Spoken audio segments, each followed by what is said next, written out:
Welcome back to the .gg podcast. This is Kobe, Jeremy, and Patrick here to bring you the latest, the greatest of your beloved One Piece card game news. How you guys feeling today? Pretty good. Yeah? Pretty standard? Yeah. Feeling so good. Yeah. You had a good week? I had a great week. Yeah, everything's good. Lots of fun games this week. I know people don't like the meta, but locals meta is actually really fun. Especially if you can get enough people out, which is the hardest part. But like if you have a locals that has like a bunch of people, because everyone's playing like fun decks and crazy decks, it's actually pretty fun. So yeah, I'm enjoying One Piece. Nice. Glad to hear that. We can definitely talk more about that afterwards as well, but let's hop in straight into the news. Yeehaw with Emporio Ivankov. So this is a red character, 2 cost, 3k power, 1k counter, a Rev Army. If your characters with the Rev Army trait would be KO'd by an opponent's effect, you may trash this character instead. Look at that. Finally some KO protection for Bello Betty. KO protection for everyone. That seems to be where we're at in One Piece TCG, where every card or every color or even like archetype now is getting its own form of KO protection. I guess that's one way of it. It's like the Band-Aid way of addressing a systematic or systemic issue. You just Band-Aid everywhere. And it seems to work. Every time, Lucci players cry more, and the rest of us, we smile and get on with our day. I drink their tears. No kidding. But it is like you said, like the Band-Aid thing is kind of funny because remember when they made bot decking because we got to dodge anti-KO, and then they make this, and then you're just constantly going back and forth of like anti-KO, stronger removal, anti-removal, stronger removal. Yeah. So it's kind of nice that they made this just with like anti-KO, so it's more like anti-black, but like blue decks can still like kind of have this kind of super removal. Yeah. But yeah, no, like. Love to see it. Yeah, I guess like Yu-Gi-Oh is the only way. All things move towards Yu-Gi-Oh. Like all card games, like there's just no way around it. You have to just like KO removal, and then you're gonna have like bot deck, protection, and like everything is just I thought the plan was just to let certain removal rotate out, but obviously that is not where we're going. But yeah, that's Ivankov. It looks good, and excited to play Red Black Sabo for sure. Ooh, that'll be a good one for that. Yeah.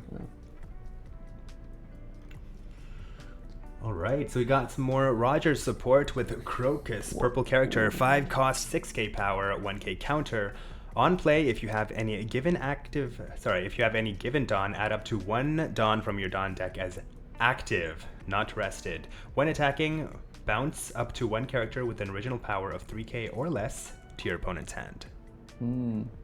Okay, so we just have more of the same Roger effects that we've seen on all the other Roger Pirates. We have it on Crocus. I actually was hoping to see Crocus because like, oh yeah, let's get this throwback of like Crocus in the Roger Pirates and whatnot. And when attacking, you can KO or return original power 3 or less, 3,000 less. So it's actually pretty balanced, if all things considered. It's just more Roger support. I don't see how this is like different or any more special than the other Roger Pirates we've seen so far in terms of support. But yeah, it really just feels like you just have a whole package of cards for this leader set in this like in OP13, which is, I mean, it's good and bad because we don't know how strong it's going to be yet. We have theories it's going to be really good, but I'm always happy to see a leader that can be built exclusively using cards from just the set. Like for new players opening OP13, if you can just build a leader and start playing locals, I'm always going to support that. Now, how balanced it is going to be the other question, but I mean, just more that. Yeah, that's what it seems like. I don't think this is a particularly good card, but we do see like Bandai has been doing this now, where they print like a leader and the whole crew, and there's just like all these different effects, and you never know when like one card might be good in the future. So you just kind of get this huge breadth of support. But yeah, I think like there's some cooler Roger cards out there. I guess it would have been too broken if it wasn't original power, but I think that would have been also more interesting because that would have then kind of allowed Roger to draw more on the color red, which has power reduction. So clearly they don't want you doing that. So this just functions as maybe a card that might be good if there's a lot of aggro that's rushing you down, and you just need this body that will kind of stick on the board and keep bouncing threats every turn. So yeah, it depends. If there's like a lot of Rayleigh still in the meta, this could be a good card to help deal with that, or like even Zoro if he holds on for a couple months. This could help with that, but it does seem a little bit too slow. But yeah, we'll see. Yeah, funny how you said like it's original power makes it weak, where there's like a certain almost threshold where like Lucky Roo becomes so broken because of original power, and like original power can be a benefit to a card or a completely making it not playable card. Like original power is such an interesting keyword. It is, and it does again point to like I think like Bandai is preferring a certain style of gameplay over another style, where like this is kind of anti like reducing things and removing them. So it does seem like Bandai's being more careful with just kind of like blanket removal or bounce effects, which is a good thing. Yeah, cool. Would you say in a vacuum you prefer this over the 5-6K Odin? Or you'd rather just play down the blocker? Yeah, it's so. I feel like it's very context dependent. The blocker to me does seem like a little bit better because your leader will be 5 for usually a turn or 2 more. But it really depends on the matchup. Yeah, I think it's kind of like you want to talk about the Bandai Go Wide thing, which is like, let's say the meta becomes more shifted towards like Zoro style players where people are playing these weenies out every single turn, but you just need to last those early game turns. Then maybe this becomes a little better. Yeah. Maybe in a situation where that's not the prominent meta, then you tech out of that and put more of the Odin blockers. But to your point, I think Odin in a vacuum is stronger. This feels more like a tech option, kind of like what they were doing with Blackbeard when they get the starter deck, where it's like, here's more width that you can just like swap cards out if the meta doesn't like quite let you do this thing. Yeah, I think that's right. It's hard to know. I think actually both of them are a little underwhelming to be. Like I can see in situations where, again, like I'm really thinking about like our current meta when I think about these Roger cards, and I'm thinking about decks like UP, like GP, and then like the incoming Zoro, Rayleigh, where like almost all of your cards have like dual uses, or all of your cards do like really like do exactly what you want them to do. And I'm just wondering, like, if I'm playing a deck like Roger, like what happens? How many of these do I run? Do I run like 3 copies of this? What if I draw 2? Like it's like a dead card. I mean, I guess it has some counter on it, but I think like these are a little underwhelming to me in the current way One Piece is played. Yeah. So I think like to your question, Kobe, I think they're kind of interchangeable at this point to me. Like I'm not seeing like there might just be something better that's not even a Roger Pirates that you play on this curve, or you might just like try and run some events that you can use to defend yourself or something like I don't know. It's hard. I wish it said your own hand, like your own. If you could bounce your own Searcher Shanks, that would be good. Then it would be like pretty good. Yeah. If you had the option. Yeah. The way that it is written, it's kind of like you can bounce your own just to your opponent's hand. Yeah, if there was this change of heart, a change of heart type thing. Yeah, I wonder if they'll implement things like that, because I've noticed they don't always specify, but maybe it's just to have room. So it's also, are you going to let someone touch your alt cards like that? Nah. They tried that in early TCGs. There's no no touching of other people's cards. That actually came up in a Twitch stream. I think Halfreed was like, he was streaming. I just happened to drop in, and he was saying how like, I think if someone asks to touch your card, they have to say yes. And then I wonder if that's true. And I look in the rulebook, it's like, it says literally like you have to ask your opponent for permission to touch their card, but it never says like in Magic that you must give them your card to like look at. Like you can turn around and you show them. You must always provide accurate information, but there's no rule that says you mandatory must give possession to your opponent your card to be looked at. That makes sense. I mean, like that is kind of a niche thing, but like surely like you could be playing like your manga card, give it to your opponent, and they could be like, "Oops," like that, and then like nobody's liable, right? Like what are you gonna do? Sue them? Like. So Seto Kaiba them. Yeah, exactly. Yep. So it makes sense. Like if I was running a deck filled with like mangas or like championship cards, I would also be like, if my opponent's like, can I read that? I'd be like, here you go. You may view it at a safe distance. So the rules support you in that. We checked it and I copy pasted it, but yeah, literally it says your opponent must always ask permission before touching your card.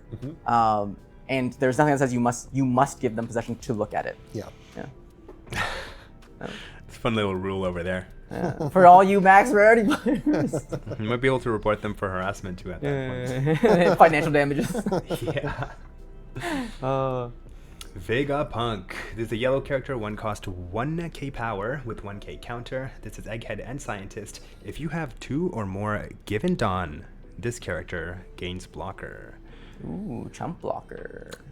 Yeah, the Given Dawn is starting to become more frequent now. Bandai, it's like when they're like a dog with a bone. When they find something, they just keep printing it. Okay, so again, this is always. I mean, I keep coming back to this. There's like the 2 sides to it. I think again, the Given Dawn thing's a little bit confusing, but it seems like if we push it through, then it's just going to become another aspect of the game. which is fine. And then I do like things like this, where, for example, if I had 2 Given Dawn that I had given to a character, and then you remove the character, those Given Dawn now return to the Dawn's area, and this character and the Vegapunk would lose blocker. Right, so I like those kind of interactions. So, like, if you play the Vegapunk blocker, you need to ensure that you give Dawn maybe to your leader who can't lose Dawn, and things like that. So I do like that. I like it makes things a little bit more complex for the game. It introduces interesting interactions, but it also, again, at the same time, makes the game more complicated for newer players because you have all of these kind of little things to know. I love that stuff. Like, there's a lethal puzzle. We'll share later potentially, but like Aaron showed the lethal puzzle, which involved actually swinging into a Yamato to turn off the blocker on like the old school Hiyori blocker that loses blocker if there's no Odin in play. Right. So there was like a really interesting lethal line which involved actually doing that. You had to like swing it, like it was like a lethal puzzle where you had to actually swing at the Yamato to threaten with something else so that they would have to block it, because if they lose the Yamato, then they actually lose blocker on the Hiyori. It was really interesting. Oh, there's the Toki. Yeah, Toki, not Hiyori. But it was really fun lethal puzzle. We can share it later, but like it's one of the super old school ones. Probably it's not relevant anymore because of how many old cards are in it. But to your point, that's kind of like I love like those kind of interactions. Yeah, and I do like, again, I'm of 2 minds about making the game overly complicated, but I think I'm still on the side of like I like these kind of things. Like I like more cards that have, like I think if it's just like if you're going to print like, okay, we've got all these basic effects. We've got blocker, we've got double attack, we've got whatever. I think we're getting to the point now where it's like if you're going to print that effect, you might as well print something else, like alongside it, some sort of condition. Because what gets really interesting is when you start getting decks where so many of the cards have different conditions, and you start to every game becomes a different puzzle to solve. And that's what we see in something like Yu-Gi-Oh, where you're really rewarded for kind of like the ability to look into the future and see how all of these little interactions will play out amongst cards. And you also have like very novel game states. The more different interactions there are, which I think is really a good thing. In One Piece, we still get to the point where a lot of games proceed the same way, especially with the meta decks. Like you tend to follow like on a track back and forth, and the more you print cards like this, the more you actually create these layered interactions, which are interesting. So I think from that standpoint, like I like this design, and I would like to see more cards like this. I'm always cautious of like making sure you do it the right way so that you don't introduce too many weird things or weird concepts for newer players to understand. Yeah, you're right up the Given Dawn thing. The only thing I'm like, not happy the same way that you are, because I love the Magic the Gathering legalese that you must learn, because I think it's a really cool part of the game. Given Dawn, I'm excited about like as a keyword term that you're using more often, only because it makes players more familiar that Given Dawn is not rested, is neither rested nor active. Yeah. That Given Dawn is its actually own separate state, which is a whole like thing of like discussion. Yeah, but the other reason I do really like this is because there were a lot of players were doing weird things with their Dawn. And it always drove me nuts. And there was no real justification for it outside of the fact that I'm like, preserve the game state. Like, don't move things around. It's like, we're playing, especially in like a big tournament. Like because players would take their Dawn away from their characters at the end of the turn, put it back, shuffle their Dawn around, and then you're losing track of like, what did they do last? Like, it's just really confusing, right? So and sometimes they'll have used one more extra Dawn than they thought because of this unattaching thing, they'll forget like what they paid for, and you're like, but wait, something was wrong there. You didn't swing for 7 there. You would have swung for 6. Yeah. Like weird stuff like that. Huge pet peeve of mine. I know people are of different minds on that thing. I err on the side of the rules say you can't do that. Yeah.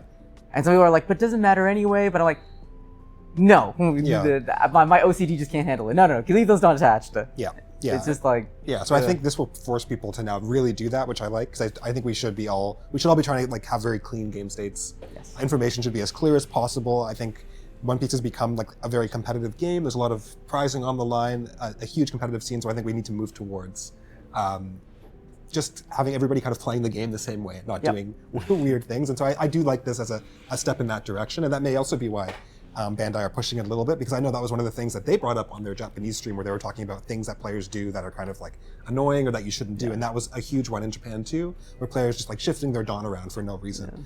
And so that is definitely an upside of the Given thing, is that we start to clarify, okay, you have a Dawn area, you have Given Dawn, you have attached Dawn goes back to the Dawn, again, all of those things start to get mapped out more, which I think they needed to be. Yeah, but you're never gonna stop me from flipping through my hand. That's not changing. Okay, let's discuss that at the end.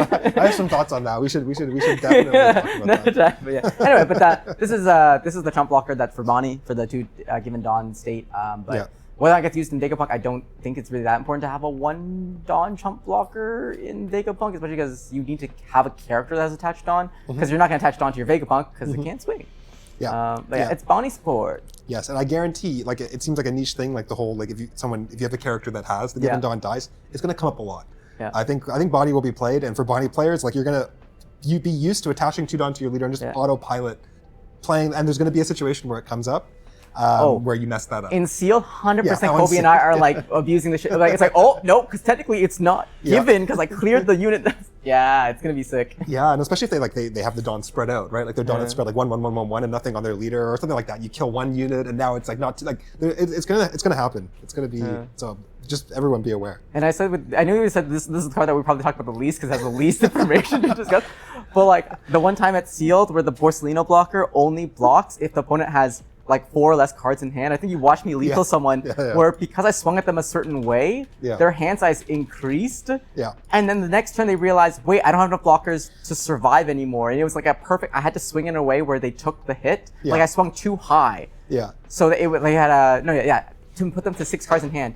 Where I swung so high that they were never going like, oh, I'll just take that because there's no way you can win because I have a blocker still. And then I was like, no, but the blocker just turned off Borsellino. And they're like, oh, it was like. That was a good moment. I remember that. That was a fun. That was one of those like I always love like when you get into those games where like actually you've lost the game and now your only win con is like pressuring your opponent into making a mistake. And I remember you doing that. Like you were so confident with your swing. And he's just like, oh yeah, I'll take He's like, that. yeah, I was like, 12 at lead? Yeah. Yeah, I'll take. And then it's like, oh, I think I lose now. Yeah, 6 cards in hand, you can't block. Oh, man. That's how you got to play the game. Yeah, I love it. I feel like a lot of people, like, too many players don't do that.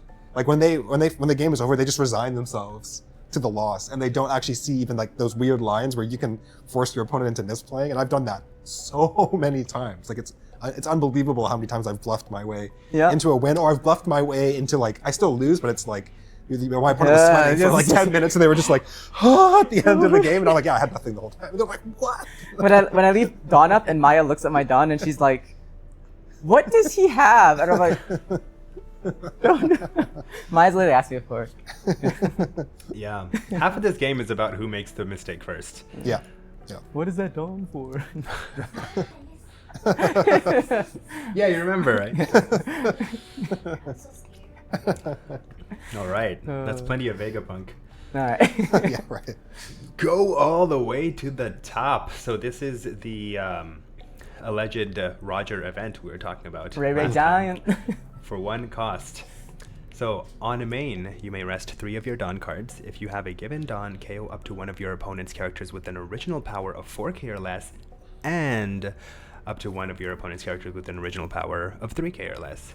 Or you can use it as a counter that gets plus 3k only for the leader, not for characters.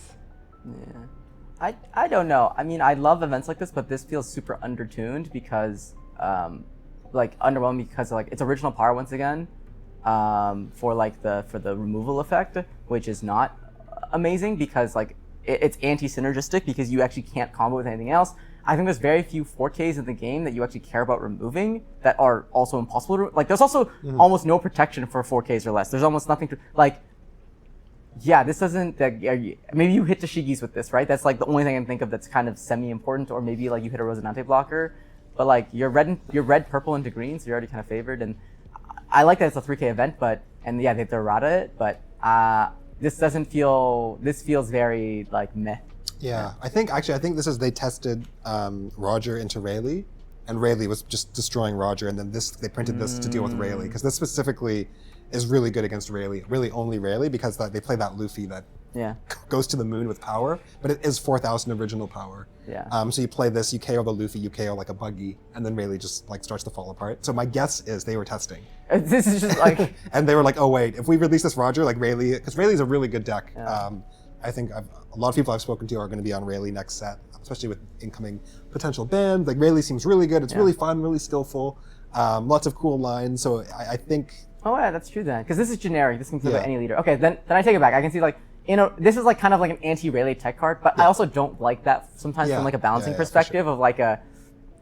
Okay, so you print a card that basically says like, F you to this one leader specifically for all purple leaders that can use purple. But yeah, so Yeah. It's in the middle somewhere. But yeah, it seems like it's just anti-Rayleigh tech. Okay. Yeah, and this is where this is one of those. This is exactly what I was talking about. Where with like the Vegapunk having the additional effect, this is the kind of card that I wish had some a little bit more requirements in order to do that. Like again, I know it increases the complexity, but like when you have a 2-part effect, I like if the second part has a condition or something like that, or the stronger part of the effect has a condition. So something along the lines of you may rest your dawn, KO up to one of your opponent's characters with an original power of 3,000 or less. Then, if you have 2 or less life, KO an opponent's character with 4. Like, I like those kind of effects a little bit more, even if they're like, they don't have to be like so perfectly tuned. They can be slightly under-tuned, but it's just enough that you add this kind of extra burden to playing the card, and you create and kind of counterplay for your opponent too. Counterplay, they get to think about that stuff. Yeah, so I'm not a fan as well, like of this kind of design. I would like to see just like a little bit more thought put into some of these like really like targeted effects. Yeah. Because this does seem like it will crush Rayleigh, the red Rayleigh, which is not ideal. And like it would be nice. And any red deck that's going to play with weenies, right? And any purple leader can just run this for just play it for Hordon, right? Yeah. Like I feel like this is actually like I was like when I saw this I was like, oh yeah, this could, because like Rayleigh's kind of hard for GP, but I'm like with this actually, it's actually pretty good. Yeah, okay. Like it's not hard for me to get 4 Dawn as GP up. That's usually the magic number to play something like a Radio Knight. So you're saying after one set, Bandai's already running creating an anti-Rayleigh card, but after 2 sets of blue-purple Luffy, there are still no anti-blue-purple cards. Because they're gonna ban it. But yeah, so it kind of an interesting card. Not sure how I feel about it, but I think it will be run if Rayleigh's are still kicking. And so it's just going to be one of those tech cards that you see cycling around whenever like one leader becomes too prominent or one type of play becomes too prominent. Yeah, and like just building on that, I do get annoyed when they say like, okay, here's a ramp leader. Okay, so the whole leader revolves around you must kill them as quickly as possible. And then you print a card like this that completely shuts down like the aggro decks that are supposed to win the game as quickly as possible. Like it feels like counter design to me. I don't really understand it. Like I get that it's a problem if like Roger can never hit 10 Dawn and he doesn't get an effect. So that's probably what happened here. But again, I think there's got to be ways of when you're designing these kind of like aggro versus more late game matchups, there has to be interesting interactions that happen along the way that require skill from both players. That's more than just like, I play this card, I kill your board, pass, Yeah, I agree. Yep. It is a common, so it'll be easier to pick up too. Wow. Bepo. Green character, 5 cost, 7k power. This has a mix, film, and hard pirates typing. End of turn, set this character or one of your Dawn cards as active. Yeah, so vanilla stats. I think we talked earlier, like this is not Uta support because it doesn't really do anything for Uta because Uta never needed a 5/7. It already had 5/7 Frankie. It looks like this is like in the vein of like red green Luffy support where we're seeing this like set Dawn and active at your turn. It's just the typing is weird because you don't have a lot of typing synergy with this because it's Minx, Film, and Heart Pirates, which is like kind of like not within Luffy's like main typing that I think he's gonna revolve around. His searchability is a bit weird, and like he can't be the target of the Luffy effect. So this makes me feel like is there another leader they're trying to set up in the future too, or another kind of archetype or play they're trying to set up? Because this doesn't feel like it's fully just for Luffy, and it feels kind of like off center from being for Luffy. Like it makes me curious if anything else. It doesn't. I don't feel like this is a card for Luffy. It makes me curious if anything. Yeah, no, like we were talking about this before, but it does seem like they're gearing up towards some sort of film, something else, or they have like I don't know, maybe they have some part of their contract is like because because of the film partnership they have to release a certain number of film cards, or I have no idea. But, it does seem like they're just trying to keep film moving along, keeping it coming, and I don't think there's anything overly special about this card. Again, I do like that you have a choice. Choice is always good, so you can set the character Auradon as active, but with no counter on it, and thinking about all of the really, really good 5 costs that exist for green right now that are kind of like game changing across the board. Like we have the new Tashigi and Zoro, and we've always had Cavendish. We have the Smoker. Like there's just like these really, like green is not lacking for 5 costs and part of the way green has been winning right now is by like protecting those 5 costs early because they're so good. So I don't know how well this competes with that. It makes carrot support. That one carrot player out there is. I mean, I still don't think you would. Is this even good for Carrot? But anyway, yeah. I had to check to see if this could be played out by the Bepo, but it cannot. Like the old school OPO1 or OPO2 Bepo that like lets you play out a Heart Pirate spin. No, it's not even eligible target. Oh, that would have been a fun like throwback combo. Yeah, of like, can Bepo summon out Bepo? He cannot. It's a Heart Pirate or that is 4 or less. One attached when attacking. Yeah, I mean, it's a 2K. but it's a 2K. Imagine getting. That's true. It's a 2K. Okay. But it's not good. It's not good. I don't think there's any Heart Pirates introduced. So yeah, I think this is one of those future things. Like we just got to see what Bandai's cooking. Yeah.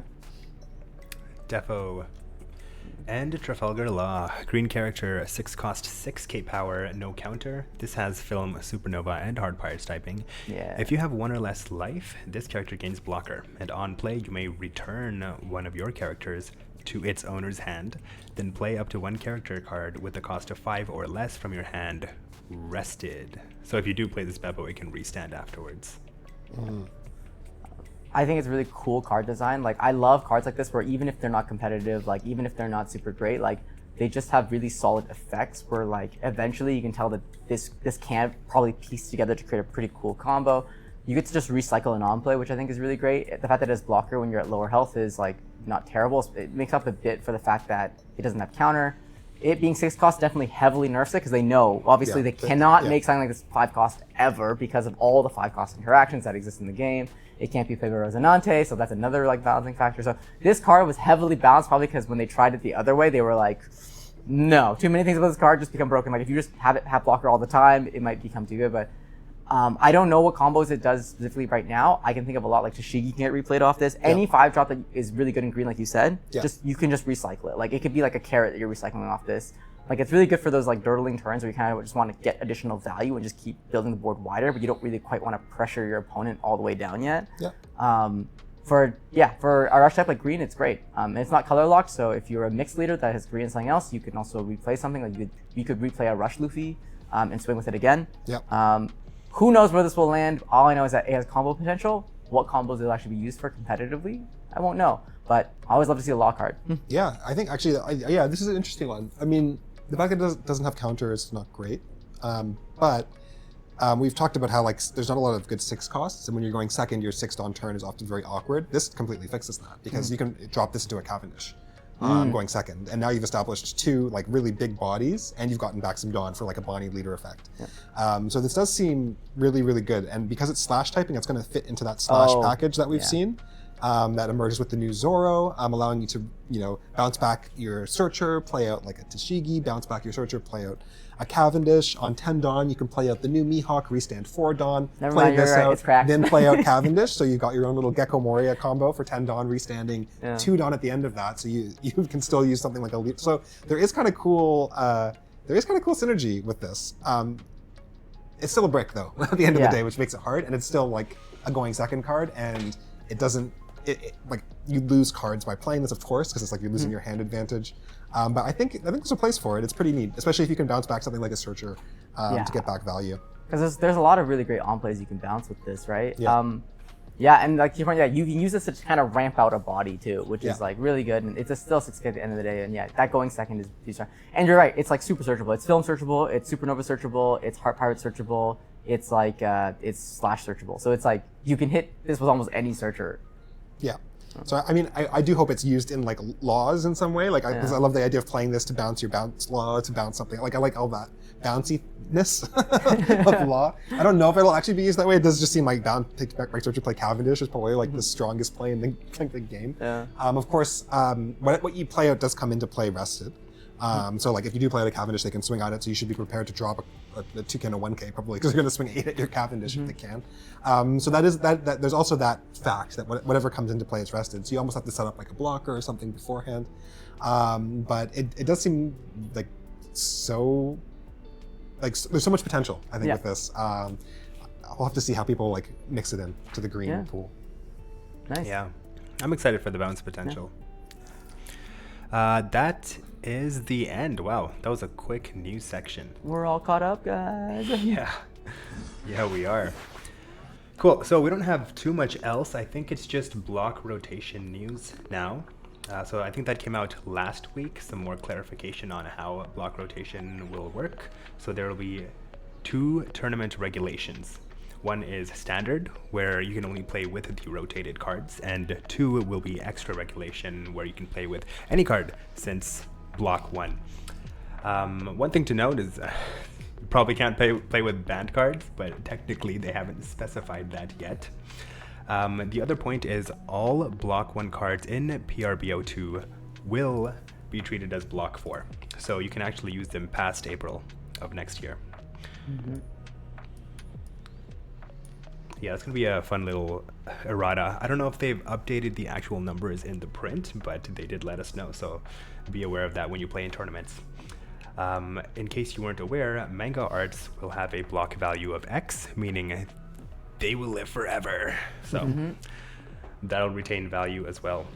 Yeah, and they also mentioned super parallels. Like, super parallels will be perpetually playable just like mangas, but then we don't really know what super parallel means because we're not sure if that means it's referring to SPs, that like future SPs that they print will be in that perpetual playability era or not, because super parallel is a term that I don't think they've officially referenced in the rule manual ever until now, I guess.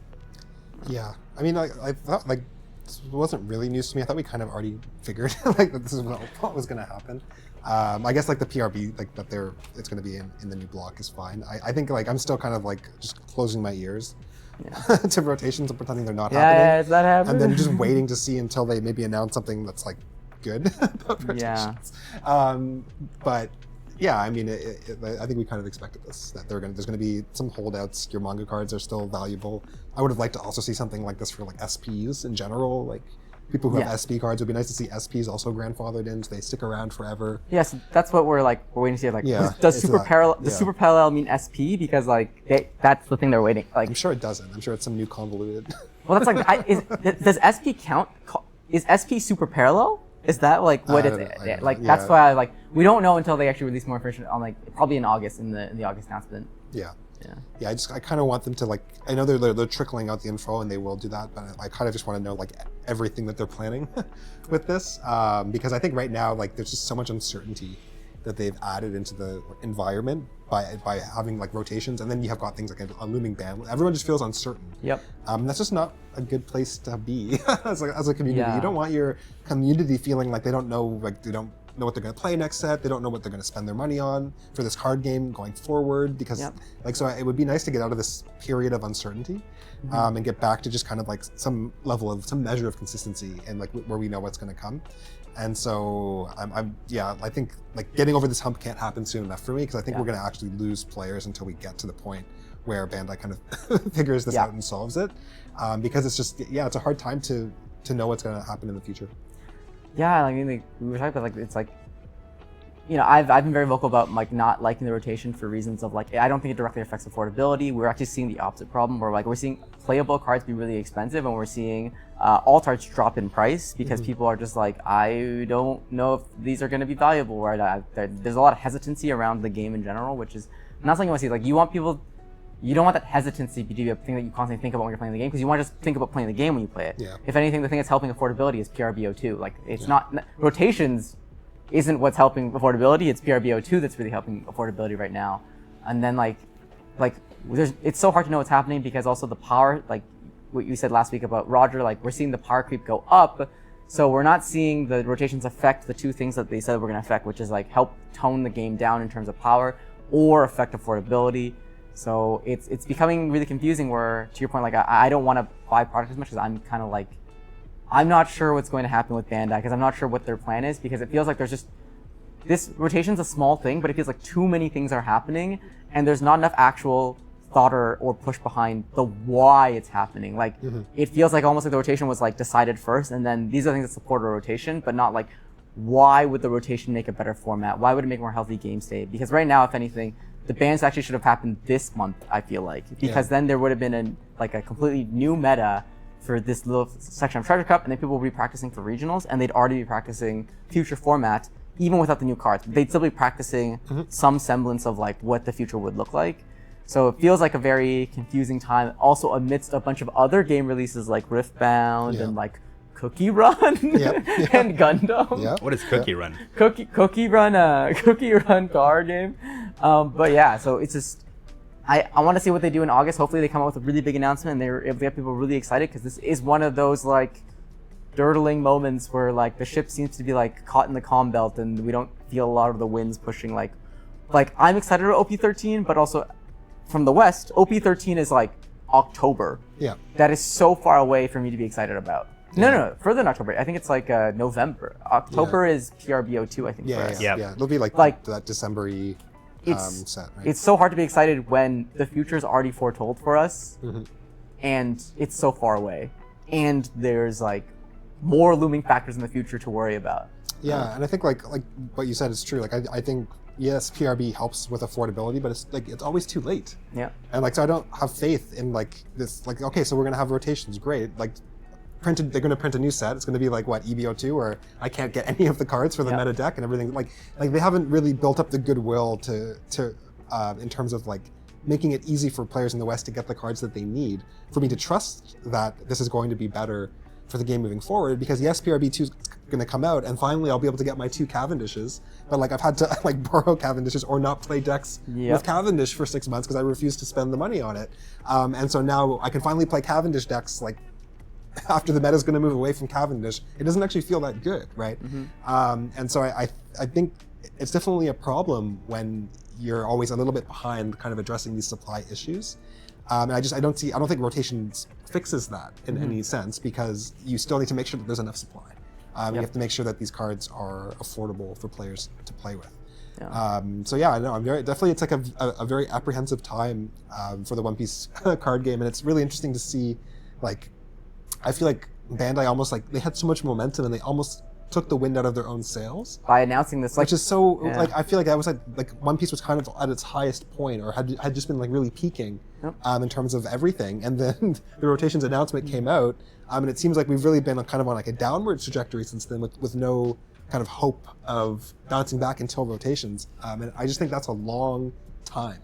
Like there's a few, like if you were going to announce rotations, you almost needed to like either hold off on it, which I think they probably couldn't do because they had to speed up all the releases. But like, I almost wish they had not told us about it, so that the market could have stayed the same and people could have gotten on with kind of that really like that current environment that was really fun could have continued. And I feel the same way about the ban list too. I wish they would almost like be like, okay, we're gonna like I think Konami does this. They'll be like, yeah, there's a ban list in like 2 weeks. You know, like I think that's a better timeline than being like it comes like a month and a half, 2 months from now. It will eventually happen. Before your big tournaments that you want to practice for. You guys won't know what's hit. And it's like until then, which I don't think it helps anyone. I'm not sure if that really helps them. It doesn't help us. It doesn't help anyone in the buying card market either. Like it doesn't like hurt scalpers either. Like if anything, a lot of them just start dumping their cards at really high prices now for people who haven't caught on to that the ban lists are happening. Yeah. And they're like, someone's like I saw someone's like, oh, someone's selling like this card for like GP for really cheap now. It's like, oh, I'll go buy them right now. And it's like, it's $60 still. And they're like, and then they hear later, oh, there was a ban list that's coming in August. So it feels like this information coming out later doesn't actually help. And like, so there's just weird decisions that we're kind of seeing from Bandai. But maybe, I don't know, let's see what plan they have. But like, I'm a bit pessimistic because of like you said, that they were at a high when the ban list was like when the rotations were announced, and like up until that point, and then everyone seemed to have like like I think when people started to actually think about what it entailed, they were like, wait, I don't want this because there's other problems for Bandai to fix first, and now we're seeing that. But we have to see kind of like, I guess like, but we're seeing OP13, right? I haven't seen anything to make me feel super happy about rotation yet. From OP13 or from PRBO2, like nothing makes me feel like, oh yeah, this set is exactly where rotations has to happen. They have. That's the thing. So I was kind of expecting more from the future sets, or I was expecting like a bit of a more consistent direction, so that we could understand like, okay, when these cards rotate out, like we're going to be in kind of this new space, and here's like maybe a new design space, or here's how we're. But it seems like I think because even the way they've done rotations, like rotating out the first 3 sets doesn't really do anything. So you know, so we're rotating out those sets. It's not going to change anything.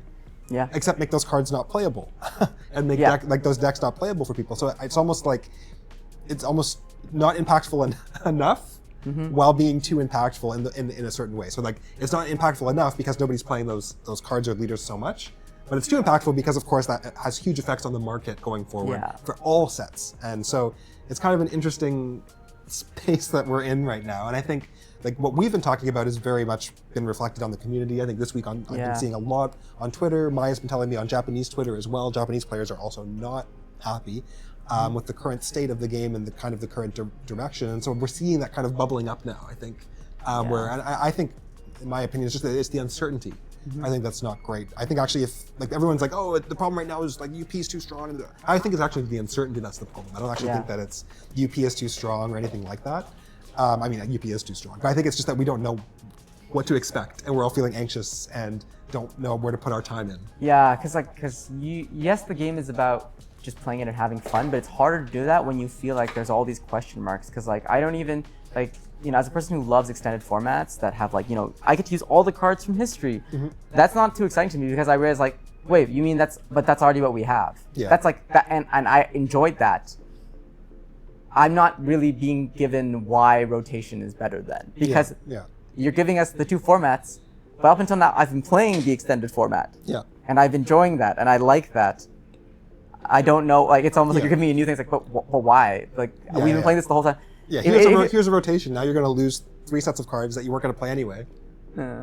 So, but it's you know, it's like oh, okay, like, but don't worry, you can still play them in the unlimited. Well, I already have the unlimited format. Yeah, we already had that. So what is the rotation giving me that I don't already have? And that's the thing. Is like I really had thought like we were going to see a tone, like the power levels tone down back to like maybe like sets 4, 5, 6. Like that's what I was expecting. That era, yeah. And then they were going to slowly kind of adjust the game through ban lists and things like that to get us back to that point. But we're definitely not. We're moving in an increasingly complex direction with really, really powerful cards. And so, yeah, I think it's hard. It's hard as a player to understand like what Bandai's thinking or what they're intending. And I think like they may be looking too far ahead in the future. Which is weird to say because I've never thought of Bandai as a future oriented. They always said like they need to think about the future more, but it's like the time scales of this are really, really long. Like like when we're going to see these sets kind of rotate out, like it's gonna be a while before we're in like a fresh kind of rotations feel, right? Where like kind of all those old cards are gone and we're really in this feeling like it's far away.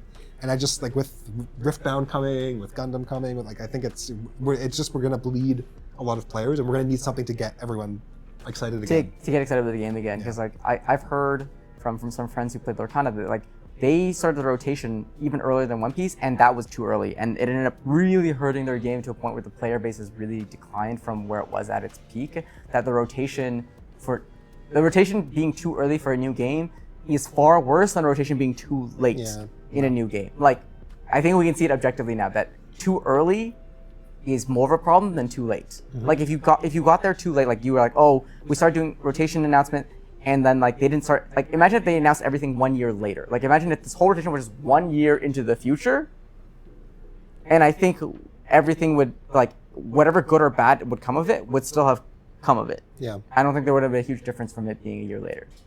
Yeah, that's true. Yeah. Versus like if you had done like let's say the opposite direction. Let's say we implemented rotation last April. Oh no, that like it would be unplayable. Yeah.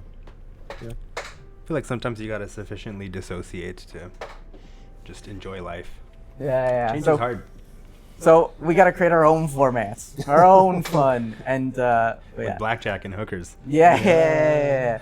But I'm still excited to hear what the band like. I'm still looking forward to the band list.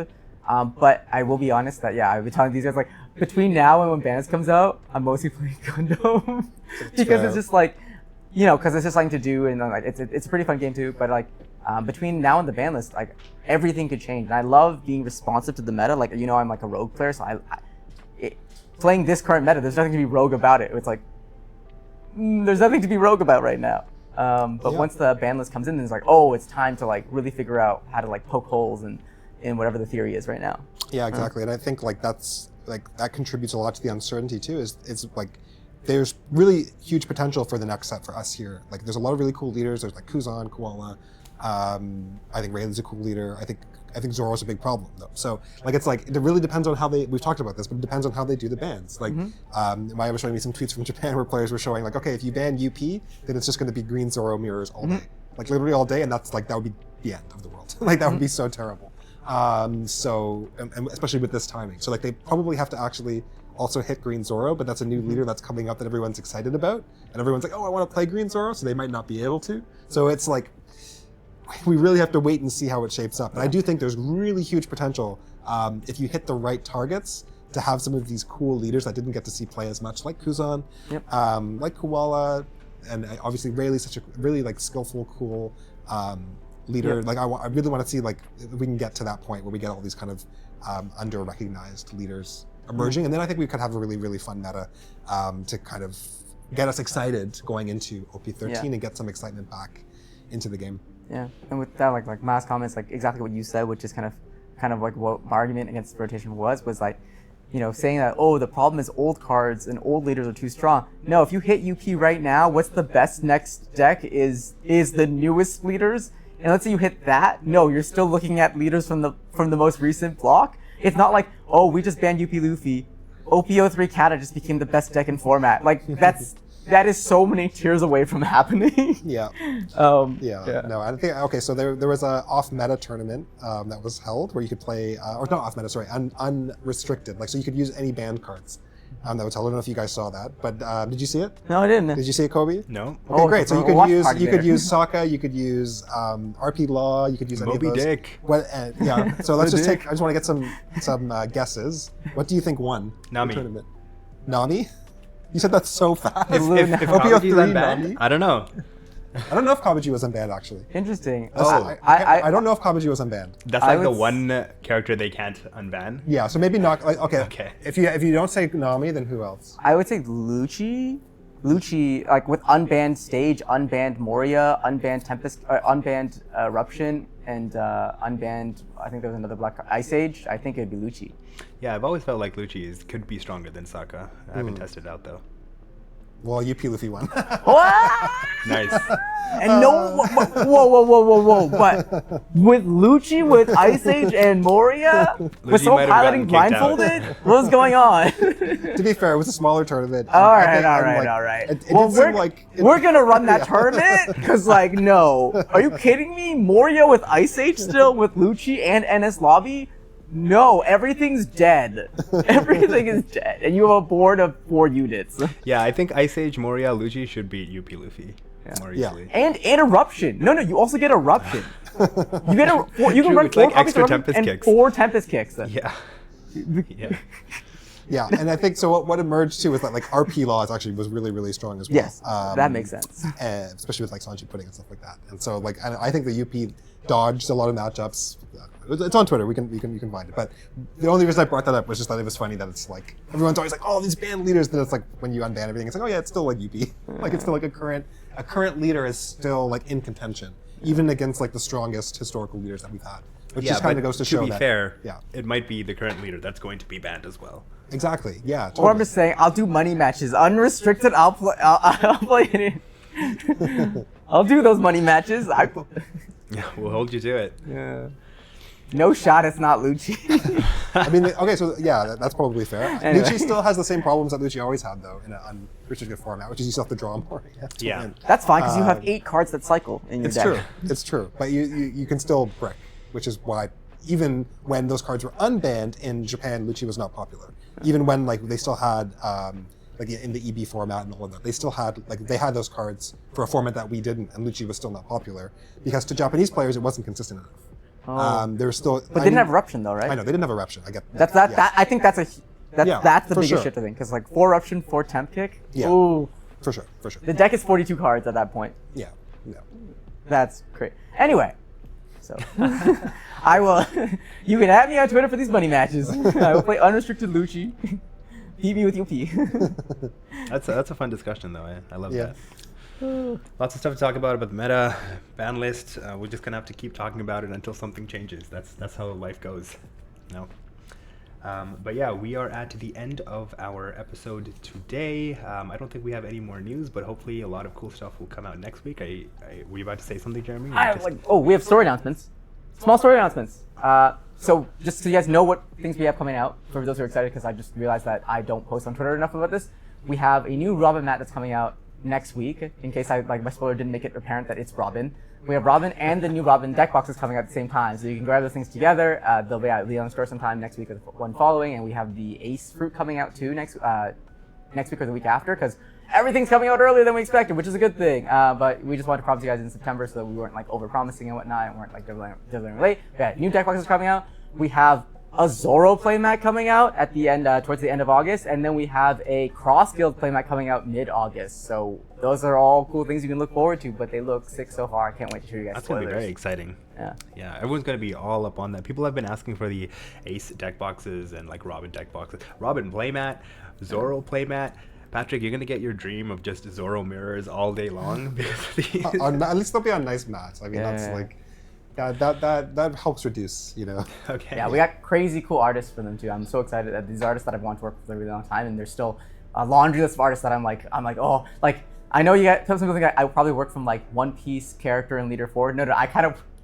Here's a spoiler. I work from the artist backwards. There's a lot of artists that I follow who I think are wonderful, who love One Piece, or just really amazing artists, and I just love to see the mix of like the love of One Piece and also these artists to see like such interesting things come out of it. So the person making the Zoro one is like really big in the fighting game community. So his art is. I always thought that Zoro felt like such a cool fighting hero because this like kind of like ink style that came from like Street Fighter and all these other things mixes really well with him. So like, ooh, I'm so excited for this. Yeah, it's going to be awesome. Thanks for sharing. Any final words before we close off? Any last thoughts? Take me back to OPO5 and OPO6. take me back to OPO6. Take me back to. Yes, let's get you to bed, Grandma. No, locals is still really fun. I think that's the most important piece though. Is that like there's all this like people I think in the competitive scene are feeling like annoyed and upset and rightfully so. And like I'm on Twitter and you're on One Piece Twitter, so you see the sentiment on Twitter. But the thing is like when you go to your locals, it's still a lot of fun. And like I've seen like huge deck diversity. I think even the meta decks aren't so overpowered. That's like they warp the meta around them, but like when you're just playing like a locals tournament, it doesn't really matter as much. And so I do think the game is still like in a really, really fun place, and there's a lot of like pet decks that have been getting support, and people like who run certain leaders, like we've been seeing continual support for leaders like Shanks and leaders like Bonnie, and so there actually is like a very, very diverse set of like not S+ tier, but S and A+ tier decks that are viable. And so I think, it's always good to keep that in context as well, that I think like you could, if you're just on Twitter, you think it's all doom and gloom, but then there's like thriving locals happening every night where people are having a ton of fun playing the game and having fun with the game. And so I think it's just, it's finding that nice balance for everyone. Like I think we're kind of not in a good balanced state, but I think it's good to know that there's still fun to be had. I think that part I still agree with. I think locals is still very fun. If it's more like I think the looming unknowing that is probably the thing that's the most scary. So that's my final thought. It's like get rid of some of that looming uncertainty for us, Bandai. Illuminate the way for us. Let us know what Emu Leader does. Exactly. That's probably the lowest on our list of uncertainties to clarify. Yeah. Yeah. Well, I think too, there's also like a class of players where they're just like, they're like, I don't care. I just play like, Rosinante or something. Yeah, like, they don't actually care. They're not stressed about the loomings. It's just us because I'm like, I have to learn every leader and I want to know every matchup. So I'm stressed about it. They're like, I'm just gonna play Rosinante. It doesn't matter when anti-releases. And when they rotate them out, I'll play the new version of it. Like, it's like, okay, true. You'll be okay. Don't worry. You'll be fine. Yes. Awesome.